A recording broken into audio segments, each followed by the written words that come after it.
Haleluya, puji Tuhan ya, pada hari ini Sabat, kita menyembah Tuhan.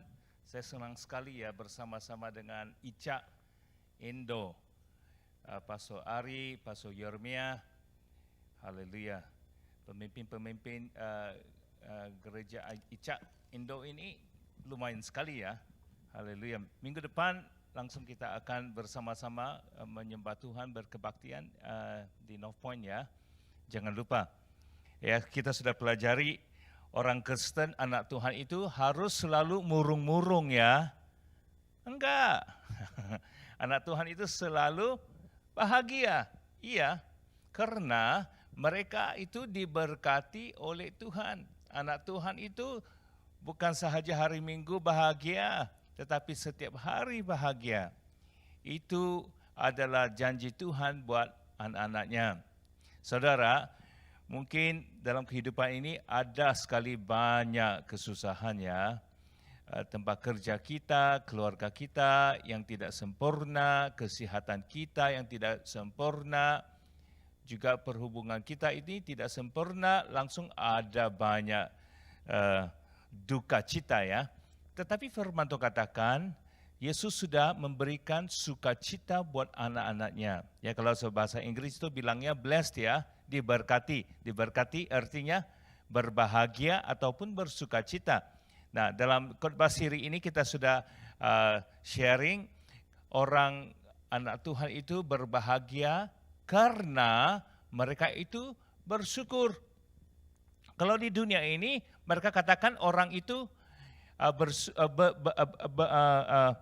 bersyukur karena dia berbahagia. Tetapi kalau dalam Yesus, karena kita bersyukur dalam Yesus, kita langsung bahagia. Iya, langsung kita katakan juga, karena kita mengasihi orang lain dan dikasihi oleh orang lain, kita ini berbahagia. Orang yang tidak mengasihi ini tidak bahagia. Amin. Yang ketiga kita katakan itu apa? Orang yang positif itu bahagia. Nah, bukan orang yang bahagia itu positif. Enggak. Karena kita positif, pemikiran kita ini positif, enggak negatif ya. Kalau di dunia ini tanpa Yesus kita negatif sekali ya selalu. Ngomongnya negatif, pikirnya negatif ya tentang diri sendiri dan juga orang lain, langsung kita tidak bisa bahagia. Tetapi dalam Yesus kita langsung positif karena Tuhan itu positif. Ya, pemikiran kita itu positif, kita enggak bodoh, tapi positif ya. Ya, orang yang negatif itu bodoh. Orang positif pinter, enggak bodoh. Ya, langsung kita positif, langsung kita bahagia ya Saudara. Amin. Katakan sama saya orang positif. Tapi enggak bodoh. Nah, langsung kita sudah katakan ini ya. Nah, minggu yang lalu kita katakan itu apa? Orang yang mengampuni itu bahagia. Nah, kalau di dunia katakan, kalau kamu mengampuni, kamu bodoh, kamu lemah. Ya, tidak ada kekuatan. Tetapi Yesus katakan orang yang kuat, ya orang yang pintar itu mengampuni orang lain. Karena mereka itu sudah diampuni oleh Tuhan. Karena kita sudah menerima pengampunan Tuhan, kita memberi pengampunan Tuhan kepada orang ya, amin. Iya, jadi kalau mau kita bahagia, harus mengampuni. Saudara sudah mengampuni semua orang itu? Iya, mengampuni orang yang menyakiti hati kita? Iya. Ya, lebih cepat kita mengampuni, lebih cepat kita bahagia. Amin. Selalu kita mengampuni, selalu kita bahagia. Bila kita dalam kepahitan, kita tidak akan berbahagia. Ya saudara, ya percaya firman Tuhan. Hari ini kita ingin berbicarakan orang bahagia itu tidak menghakimi. Nah, menghakimi. Ya, ini menghakimi, perkataan menghakimi artinya mengutuk, menghukum, ya, mengkritik. Menghakimi artinya ada perkataan hakim. Orang yang menghakimi adalah hakim. Siapa ini hakim? Saya bukan hakim, saya pastor. Iya. Siapa yang penghakim? Hanya Tuhan yang menghakimi karena Dia adalah penghakim. Jadi Yesus mengatakan dalam Injil Matius pasal yang ke-7 ayat yang pertama, jangan kamu menghakimi, jangan menjadi penghakim, supaya kamu tidak dihakimi. Aduh, kenapa Yesus katakan jangan menghakimi? Karena bila kita menghakimi, penghakim itu akan menghakimi kita. Aduh, sakit ini ya. Siapa penghakim? Tuhan.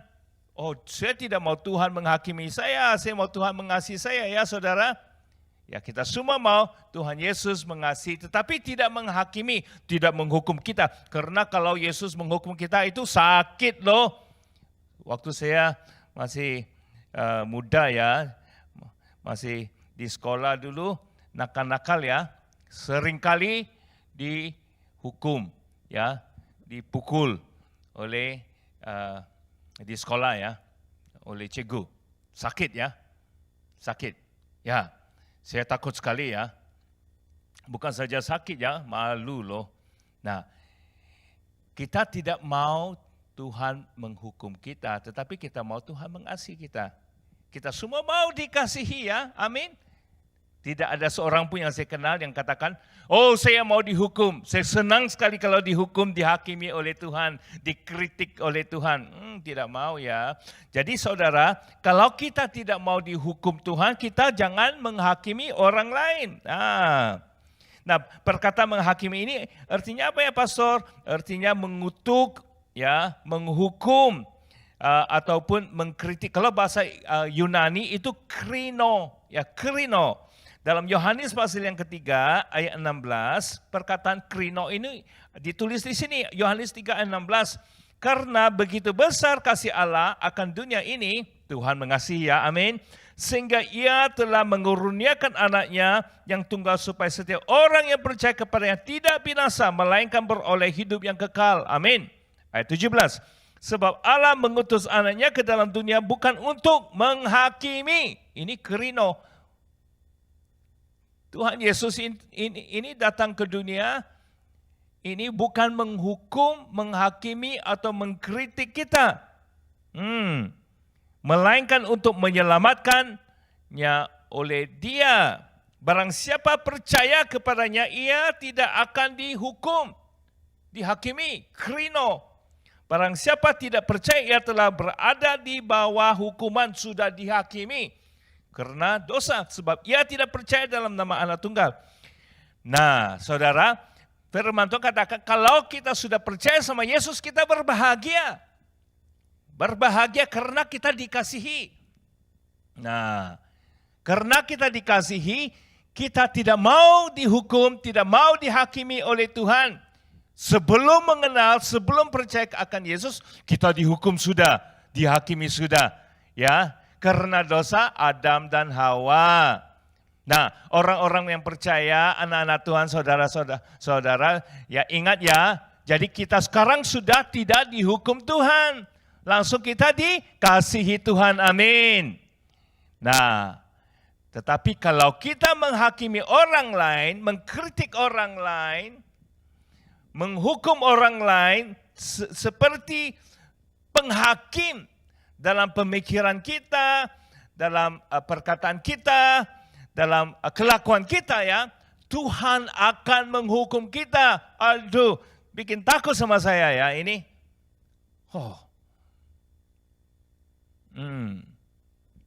Saudara, dari pengalaman pribadi saya ya, saya belajar bahwa sikap menghakimi orang ini selalu merosak, memecahkan orang lain.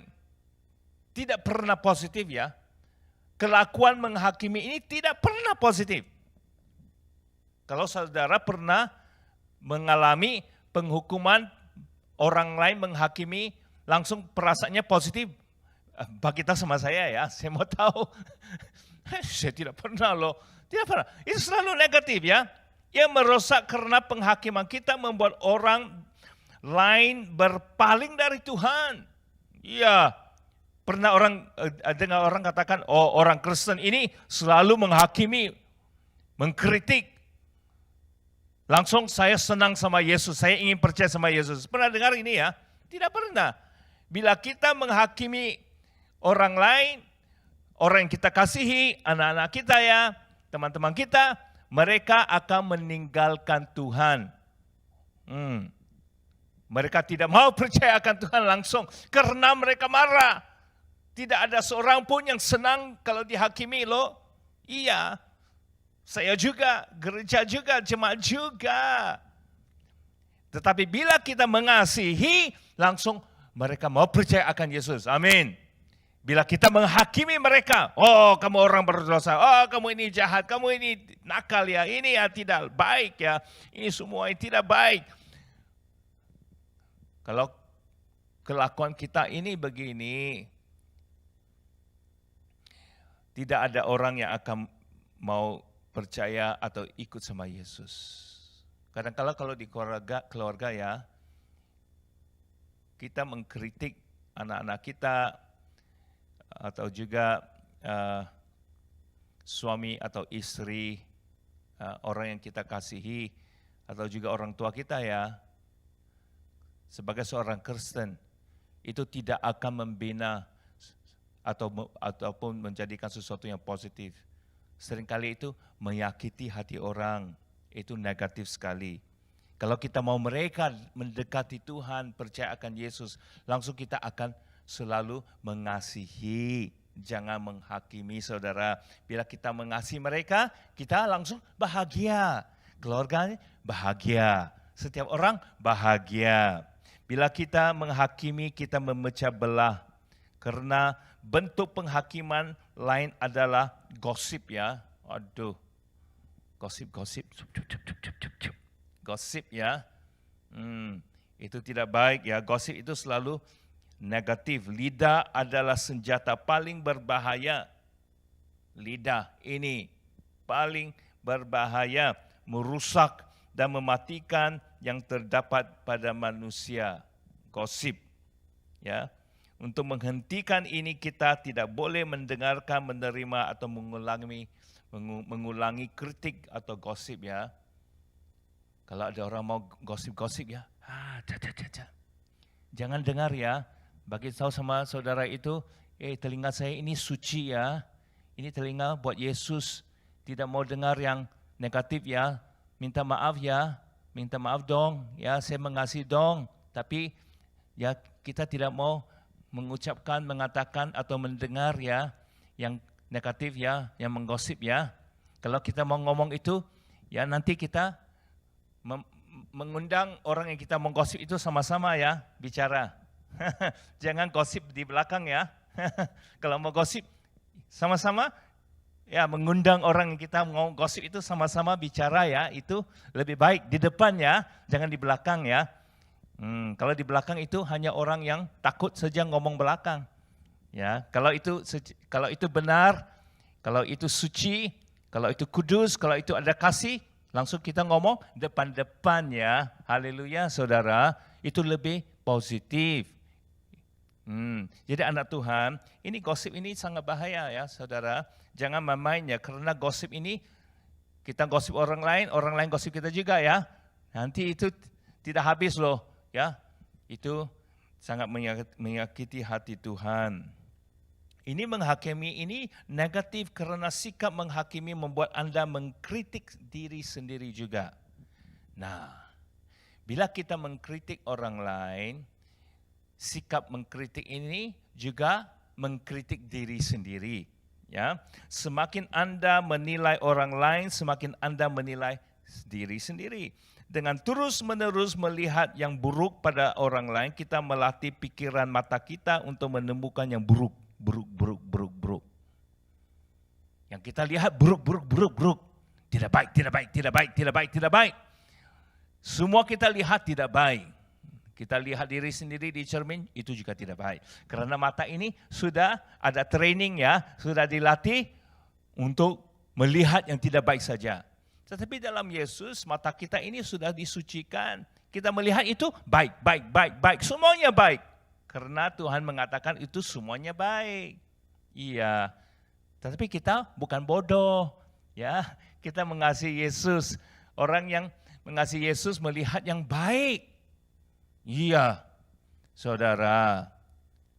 Seringkali ya, kalau di tempat kerja, kalau majikan, seringkali hanya melihat yang buruk. Senang ya, saudara? Senang? Bilang haleluya ya. Enggak, haleluya, halilintar loh. Kalau majikan seringkali yang cari yang buruk. Masaknya buruk. Nanti kita sudah cuci ya buruk. Ya. Kita ngomong pun dia bilangnya kantong kita buruk. Aduh. Kita tidur pun dia bilangnya buruk. Semua buruk. Problemnya majikan itu yang buruk ya. Nah, kalau majikan itu melihat kita itu semuanya baik. Oh, itu lebih membangunkan kita. Kita mau bekerja lebih keras lagi ya. Karena bilang baik, kita motivasinya itu juga lebih. Nah, kalau di rumah tangga, kalau ngomong sama bapak itu buruk. Nah, kalau buruk, bapaknya sudah buruk nanti. Kenapa bapak buruk? Karena kita bilang sama dia buruk. Patutlah dia buruk. Kalau kita bilang sama anak kita buruk. Nah, anak itu akan jadi buruk juga. Lebih baik namanya buruk. Nama baru buruk. Tapi kita bilangnya baik.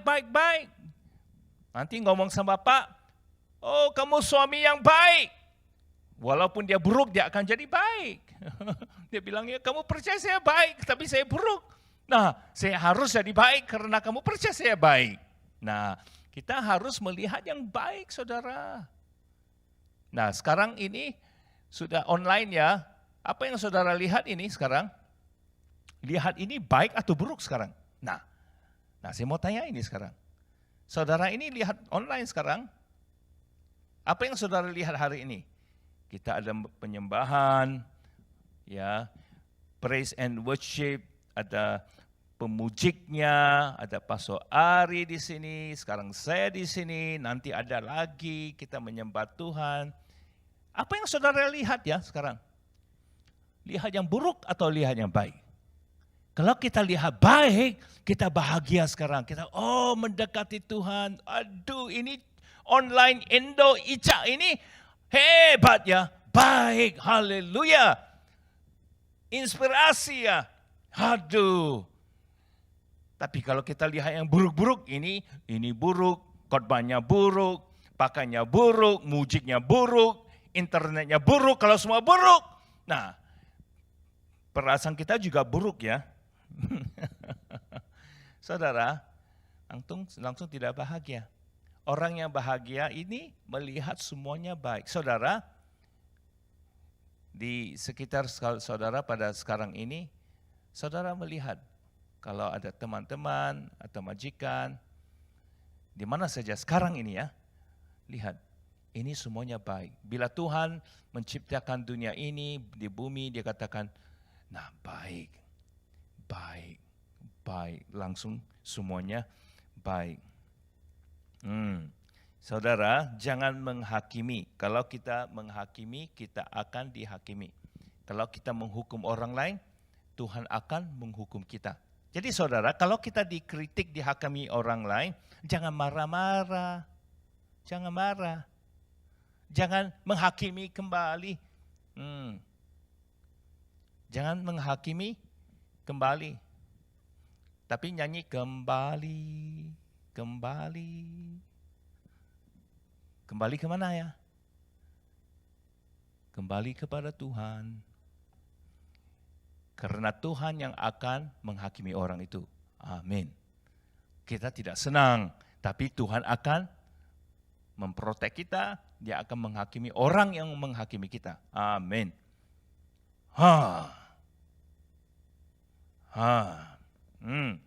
Ada ini cerita perempuan yang berdosa ya.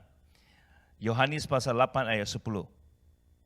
Lalu Yesus bangkit berdiri dan berkata kepadanya, hai perempuan, di manakah mereka? Tidak adakah seorang yang menghukum engkau? Ingat cerita ini ya, kisah ini. Mereka ini mau menghukum perempuan ini, ya, yang berzina. Mereka menghakimi dia.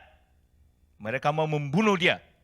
Ya, berpintar batu. Ayat 11, jawabnya tidak ada Tuhan, lalu kata Yesus, aku pun tidak menghukum engkau. Yesus katakan kepada perempuan ini, saya tidak menghukum engkau. Nah, saya tidak menghukum engkau. Kenapa Yesus tidak menghukum perempuan ini?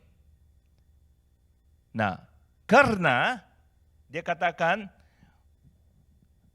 orang Farisi ini satu-satu keluar daripada tempat itu. Karena Yesus katakan, kalau kamu itu tidak berdosa, biarlah kamu yang pertama membaling batu ya, menghukum wanita ini. Langsung mereka satu demi satu meninggalkan tempat itu. Jadi Yesus katakan, tidak adakah seorang yang menghukum engkau? Ayat 10. Jawabnya, tidak ada Tuhan. Lalu kata Yesus, aku tidak menghukum engkau. Pertanyaan saya adalah, kenapa Tuhan Yesus tidak menghukum perempuan ini ya? Ada dua jawabannya. Yang pertama, karena semua orang yang menghukumi dia sudah meninggalkan tempat itu. Amin. Jawaban saya yang kedua, karena wanita ini tidak menghakimi orang yang menghakimi dia. Karena wanita ini tidak menghukumi orang yang menghakimi dia. Pengkritik itu. Kalau perempuan ini juga menghakimi orang Farisi ini. Kalau dia katakan, kamu ini orang Farisi. Kamu juga orang berdosa. Kamu juga berzina. Dia juga menghakimi mereka. Jadi Yesus tidak akan mengatakan, aku pun tidak menghukum engkau.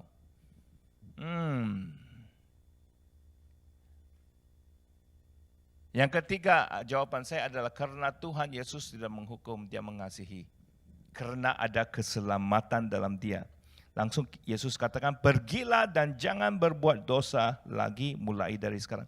Yesus tidak mengatakan yang perempuan yang dia lakukan itu bukan dosa. Enggak, Yesus tidak katakan itu. Yesus tidak katakan, oh perzinahannya itu bukan dosa. Dia tidak ada katakan. Yesus katakan, itu dosa. Tetapi kamu pergi, jangan berdosa lagi mulai dari sekarang. Pergi, berbahagialah, hidup, jangan berdosa lagi. Ya, ini kasih karunia Tuhan. Kasih karunia Tuhan mengatakan, pergi dan hiduplah. Tetapi penghukuman adalah katakan, pergi dan dihukumi, matilah kau. Ini bedanya. Yesus tidak memaafkan dosanya, tetapi dia tidak menghukumnya. Yesus memberikan izin untuk hidup. Saudara, Yesus selalu mengizinkan kita hidup. Tapi dunia ini mau mematikan kita, menghukumi kita. Saudara, orang-orang percaya, anak-anak Tuhan Yesus selalu mengizinkan orang hidup. Jangan menghukumi mereka. Karena dalam Yesus ada kehidupan, ya. Nah, saudara, Yesus tidak mengabaikan dosanya, tetapi ia tidak menghukumnya. Yesus memberinya izin untuk hidup. Saudara, biarlah kita semua ini di gereja ICA, ya, kita mengizinkan orang hidup. Ada second chance ya, kalau bahasa Inggris bilangnya second chance. Nah, mari kita melihat firman Tuhan ini lagi, Matius pasal 7 ayat 3 sehingga ayat 5. Yesus katakan, mengapakah engkau melihat selumbar di mata saudaramu, sedangkan baluk di dalam matamu tidak engkau ketahui? Bagaimanakah engkau dapat berkata kepada saudaramu, biarlah aku mengeluarkan selumbar itu dari matamu, padahal ada baluk di dalam matamu? Hai orang munafik, keluarkanlah dahulu baluk dari matamu, maka engkau akan melihat dengan jelas untuk mengeluarkan selumbar itu dari mata saudaramu. Yesus katakan, kita ada kewajiban mereksa bukan orang lain, tetapi diri sendiri. Kita tidak harus menghakimi orang lain. Itu pekerjaan Tuhan, ya. Tugas kita adalah memeriksa, mengoreksi hati kita sendiri.